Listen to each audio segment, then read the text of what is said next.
with the developing details. Susan and Mike, police are still on the scene here. I'm actually going to take a step out of the way so you can get a better look at what's going on here. You can see some evidence markers are on the ground right in front of this pizza shop and martial arts studio. This parking lot is still blocked off. So far, police aren't releasing the names of the victims, but we know both were alive and conscious when emergency crews arrived here on scene. Eyewitness News on the scene of a double shooting in Cranston. Police tell us a man and a woman, both in their 40s, were rushed to the hospital with gunshot wounds. He fell and he fell hard. The shooting happened just before 6 o'clock in this plaza on Park Avenue. Brian Viveras tells us he was right next to the victims when they were shot. The guy comes around the corner cussing at the two and just shot, and almost got me and my stepson. Literally, I had a bullet casing in my pants. Even after his close call, Viveras says he rushed to help the victims. I actually took off my belt to actually wrap it around the lady's leg, put a diaper there and wrapped it so it would stop the bleeding. Now police are looking for this man. His name is Thomas Alejo. Police believe he's the shooter and that this is a domestic incident. We consider him to be armed and dangerous.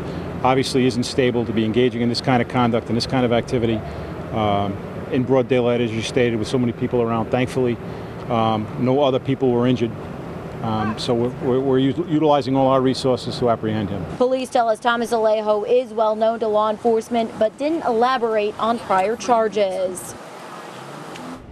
Police tell us they believe Thomas Alejo is driving a black Ford pickup truck Rhode Island combination plate 75633. If you see him, police say you should stay away from him and call 911. Live in Cranston with the West Bay Mobile Newsroom, Susan Campbell, Eyewitness News. A very, very big game here. We are live right now inside the Garden, and fans know all about just how big this is. Obviously lose and you go home. It's all over.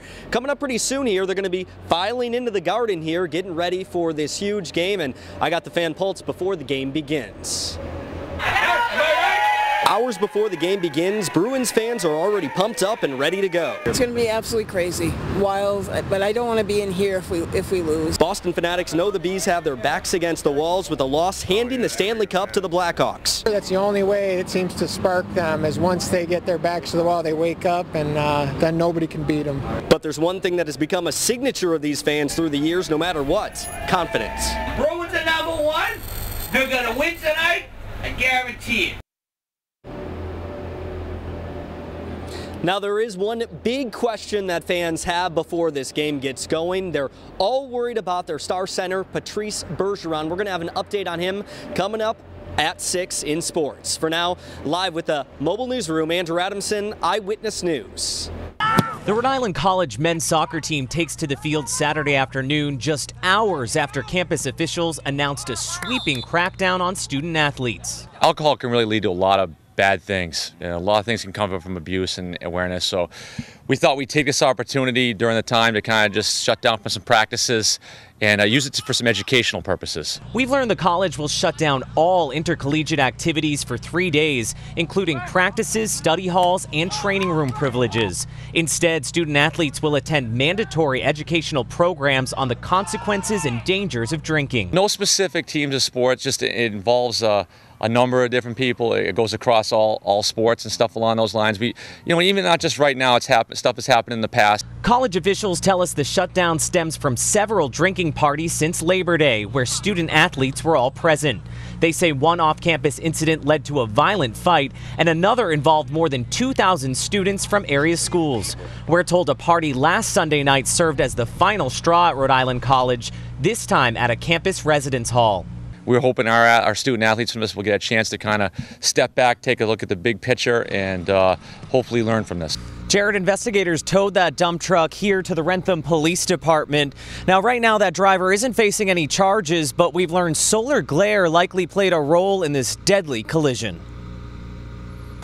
A crumpled, twisted bicycle sits in the middle of West Street, the spot where a split-second crash took the life of a 48-year-old Wrentham man. We received a 911 call from the operator of a dump truck that he had struck a bicyclist. he was in his vehicle and off the road. Investigators tell us the bicyclist was heading west towards Bellingham just after 5 Saturday evening when he turned left towards Jenk Street directly into the path of an oncoming dump truck. At that particular time of day, the glare is very significant and definitely can't be discounted as a factor in the accident. Rescuers rushed the victim to Landmark Medical Center in Woonsocket, but tell us he died on arrival. The Massachusetts State Police Accident Reconstruction Team worked for hours to piece together the crash, interviewing witnesses and collecting evidence. Now, as police try to uncover what happened, they say this is a deep loss for the community and they feel for the driver involved. I can't imagine being him. I can't imagine even more so being a member of the family, some of whom were present at the scene. At this point, police won't name the driver or the bicyclist involved in this crash, but they do say this should serve as a reminder for bicyclists while on busy roads to always wear bright colors and to follow the rules of the road. Live in Wrentham with the Southeastern Massachusetts Mobile Newsroom, I'm Stephen Schuler, Eyewitness News.